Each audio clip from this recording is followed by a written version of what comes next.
Hello friends, എല്ലാവർക്കും പുതിയൊരു വീഡിയോയിലേക്ക് സ്വാഗതം. ഇന്നത്തെ കഥയിൽ നിത്യയുടെ അച്ഛനെ ഹരി വീട്ടിൽ കൊണ്ടുവിടുന്നു. നിത്യയുടെ അച്ഛൻ അപ്പോൾ പറയുന്നുണ്ട്, ഒന്ന് കയറിയിട്ട് പോ, എൻ്റെ മകൾ വന്നു കഴിഞ്ഞാൽ ചായയൊക്കെ ഇട്ട് തരുമെന്ന് പറയുന്നു. നിത്യയുടെ അച്ഛൻ പറയുന്നത് കേട്ടിട്ട് ഹരി വീട്ടിലേക്ക് കയറി ചെല്ലുന്നുണ്ട്. നിത്യയുടെ അച്ഛൻ പറയുന്നുണ്ട്, ഇന്നത്തെ കാലത്ത് പഠിപ്പുള്ള പിള്ളേരാണെങ്കിൽ കൃഷിപ്പണിയൊന്നും ചെയ്യത്തില്ല, താൻ ഇതിനൊക്കെ അറിയില്ലോ എന്നൊക്കെ ചോദിക്കുന്നു. ഹരി അപ്പോൾ പറയുന്നുണ്ട്, ഇതിനൊക്കെയും ആൾക്കാരൊക്കെ വേണ്ടെന്നൊക്കെ. നിത്യയുടെ അച്ഛൻ പറയുന്നുണ്ട്, എൻ്റെ മകൾ വന്നാൽ എന്നെ ഇവിടെ വെച്ച് കണ്ടതാണെന്നൊക്കെ ചോദിച്ചാൽ പറയണം വഴിയിൽ വെച്ച് കണ്ടതാണെന്ന് മാത്രം, എനിക്ക് വയ്യാതായെന്നൊന്നും പറഞ്ഞേക്കരുതെന്ന് സൂചിപ്പിക്കുന്നു. അതിനുശേഷം അച്ഛൻ ഡ്രസ്സ് മാറാൻ പോകുന്നു. ഹരി കവിത എഴുതിയേക്കുന്ന പേപ്പർ ഹരിയുടെ അടുത്തേക്ക് തന്നെ പറന്നു വരുന്നുണ്ട്. ആ പേപ്പർ ഹരി കയ്യിലേക്ക് എടുക്കുന്നു. പെട്ടെന്ന് കോൾ വരുന്നു. ഹരിയുടെ കൂട്ടുകാരനാണ് വിളിക്കുന്നത്. നീ എന്താണ് വരാത്തത്? ഇവിടെ ഒരു മധ്യസ്ഥനായിട്ടിരിക്കാമെന്ന് പറഞ്ഞിട്ട് ആൾക്കാരെല്ലാം വെയിറ്റ് ചെയ്യുകയാണ്, പെട്ടെന്ന് വരാനെന്ന് പറയുന്നു. ഹരി കവിത തുറന്നു നോക്കുന്നില്ല, അവിടെ വെക്കുന്നു. അതിനുശേഷം എഴുന്നേൽക്കുന്നു. നിത്യയുടെ അച്ഛൻ അപ്പോൾ അങ്ങോട്ട് വരുന്നുണ്ട്. നിത്യയുടെ അച്ഛനോട് പറയുന്നുണ്ട്, ഒരു അത്യാവശ്യ കാര്യമുണ്ട്, എനിക്ക് പോകണമെന്ന്, പിന്നീട് ഒരു ദിവസം വരാമെന്നൊക്കെ പറയുന്നു. നിത്യയുടെ അച്ഛൻ അപ്പോൾ പറയുന്നുണ്ട്, നാട്ടുകാർക്കും എല്ലാം ഉപകാരിയാണല്ലോ എന്നൊക്കെ. വെളിയിലേക്ക് ഇറങ്ങുന്ന ഹരിയാണെങ്കിൽ അവിടെ ഇരിക്കുന്ന ചെടികളെല്ലാം കാണുന്നു. അത് കണ്ടിട്ട് ചോദിക്കുന്നുണ്ട്, ഇതെല്ലാം ഭാര്യ വെക്കുന്നതാണോ എന്ന്. അച്ഛനപ്പോൾ പറയുന്നുണ്ട്, എൻ്റെ ഭാര്യ മരിച്ചിട്ട് ഒരുപാട് കാലമായി, ഇതെൻ്റെ മകൾ നിത്യ ചെയ്തതാണെന്നൊക്കെ പറയുന്നു. അവൾക്ക് ഈ കാര്യങ്ങളിലൊക്കെ ഒരുപാട് സന്തോഷമാണെന്ന് പറയുന്നു. ഇപ്പോഴാണെങ്കിൽ ഒരു പനിനീർ ചെമ്പകം എന്നോട് ചോദിച്ചുകൊണ്ടിരിക്കുകയാണ്, എവിടെയൊക്കെ തേടിയിട്ടും കിട്ടിയില്ല എന്നൊക്കെ പറയുന്നു. ഹരി അപ്പോൾ പറയുന്നുണ്ട്, അതിനെന്താ, അത് ഞാൻ കൊണ്ടുതരാം, ഇനി വരുന്ന വഴിക്ക് ഞാൻ ഇത് കൊണ്ടുവരാമെന്നൊക്കെ പറയുന്നു.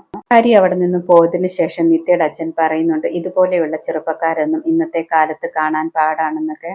പിന്നീട് സുജാതാമ്മ നിത്യയുടെ അച്ഛനെ ഫോൺ ചെയ്തിട്ട് ചോദിക്കുന്നുണ്ട്, നിത്യ എവിടെയെന്ന്. അച്ഛനപ്പോൾ പറയുന്നുണ്ട്, ബ്ലൗസ് തയ്പ്പിക്കാൻ പോയതാണെന്ന്.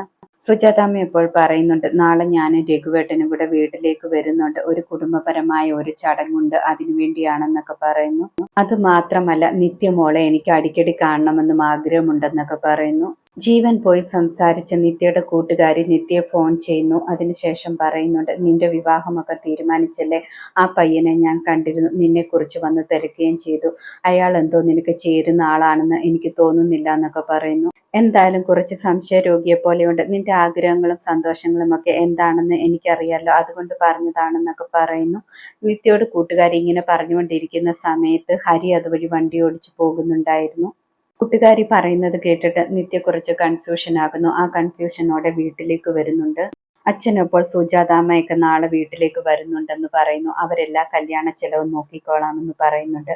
പക്ഷെ നമ്മൾ എന്തെങ്കിലും ചെയ്യണ്ടേ, ആരോടെങ്കിലും കടം ചോദിച്ച് പൈസയൊക്കെ വാങ്ങി എന്തെങ്കിലും ചെയ്യണമെന്നൊക്കെ പറയുന്നു. അത് കേൾക്കുമ്പോൾ നിത്യ പറയുന്നുണ്ട്, അതിന്റെ ആവശ്യമൊന്നുമില്ല, വെറുതെ കടമുണ്ടാക്കണ്ട എന്നൊക്കെ പറയുന്നു. പിന്നീട് ജീവൻ വീട്ടിലേക്ക് വന്നിട്ട് എല്ലാവരോടും പറയുന്നുണ്ട്, ഒരു വീഡിയോ കാണിച്ചു തരാം, ഇത് കണ്ടു കഴിയുമ്പോൾ എല്ലാവരും ഞെട്ടിപ്പോകുമെന്നൊക്കെ പറയുന്നു. സുജാതാമ്മയോട് ജീവൻ പറയുന്നുണ്ട്, അമ്മയുടെ ദൈവം എപ്പോഴും നല്ലത് മാത്രമേ കാണിച്ചു തരത്തുള്ളൂ എന്നല്ലേ പറഞ്ഞത്, പക്ഷെ ഇന്ന് ആ കൺസെപ്റ്റ് ഒക്കെ മാറുമെന്ന് പറയുന്നു. ജീവൻ എല്ലാവരെയും വീഡിയോ കാണിക്കാൻ തുടങ്ങുമ്പോഴേക്കും അപ്പുറത്തെ വീട്ടിലെ സാറ അവിടേക്ക് വരുന്നുണ്ട്. അറിയാതെ ജീവന്റെ കൈ തട്ടി മൊബൈൽ താഴെ വീണ് പൊട്ടുന്നു. മൊബൈൽ പൊട്ടിപ്പോയത് കണ്ടിട്ട് ശരവണിന് ഒരുപാട് സന്തോഷമാകുന്നുണ്ട്. പക്ഷേ ജീവന് കലി കയറുന്നുണ്ട്.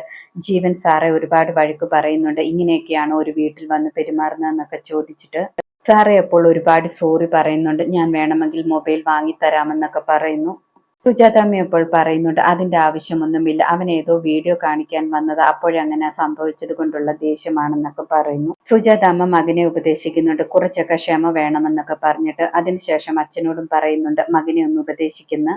സാറയോട് ചോദിക്കുന്നുണ്ട്, എന്തിനാണ് വന്നതെന്ന്. അവൾ അപ്പോൾ പറയുന്നുണ്ട്, ഞാനൊരു സാരി ചോദിച്ചു വന്നതാണ്, പച്ച കളറിലെ പട്ടുസാരിയുണ്ടോ, എനിക്കൊരു ഫോട്ടോഷൂട്ട് ഉണ്ടെന്ന് പറയുന്നു.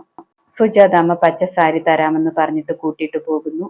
ജീവൻ വിചാരിച്ച പോലെ കാര്യം നടക്കാത്തതിൽ ജീവൻ ഒരുപാട് കലിപ്പിലാകുന്നു. ശേഷം കാണിക്കുന്നത് ഹരിയെയും കൂട്ടുകാരനെയുമാണ്. കൂട്ടുകാരൻ ഹരിയോട് ചോദിക്കുന്നുണ്ട്, നീ എങ്ങനെയാണ് ഈ മധ്യസ്ഥമൊക്കെ വഹിക്കുന്നതെന്ന്, എന്നെ കൊണ്ടൊന്നും പറ്റത്തില്ല എന്നൊക്കെ പറയുന്നു. ഞാൻ വിളിച്ചപ്പോൾ നീ എവിടെയായിരുന്നെന്നൊക്കെ ചോദിക്കുന്നുണ്ട്. ഹരി അപ്പോൾ പറയുന്നുണ്ട്, ഒരു പെൺകുട്ടിയെ കാണാൻ കാത്തിരിക്കുകയായിരുന്നെന്ന്. കൂട്ടുകാരനപ്പോൾ ചോദിക്കുന്നുണ്ട്, നീ പെൺകുട്ടിയെ കണ്ടെത്തിയോ എന്നൊക്കെ. ഹരി പറയുന്നുണ്ട്, നമ്മൾ തേടിക്കൊണ്ടിരിക്കുന്ന പെൺകുട്ടിയല്ല, ഇത് വേറൊരു പെൺകുട്ടിയാണെന്നൊക്കെ പറയുന്നു. പിന്നെ നടന്ന കാര്യങ്ങളെല്ലാം വിശദമായിട്ട് പറയുന്നുണ്ട്. ഹരി പറയുന്നുണ്ട്, എൻ്റെ പെൺകുട്ടിയെ കണ്ടെത്താറായെന്ന് എനിക്ക് മനസ്സുകൊണ്ട് തോന്നുന്നുണ്ടെന്നൊക്കെ പറയുന്നുണ്ട്. അത് കേൾക്കുമ്പോൾ കൂട്ടുകാരൻ പറയുന്നുണ്ട്, നിന്റെ കാര്യം ശരിയാകുമ്പോൾ എനിക്ക് നിന്നോടൊരു കാര്യം തുറന്നു പറയാനുണ്ട്, എൻ്റെ മനസ്സിലും ഒരു പ്രണയമുണ്ടെന്നൊക്കെ പറയുന്നു.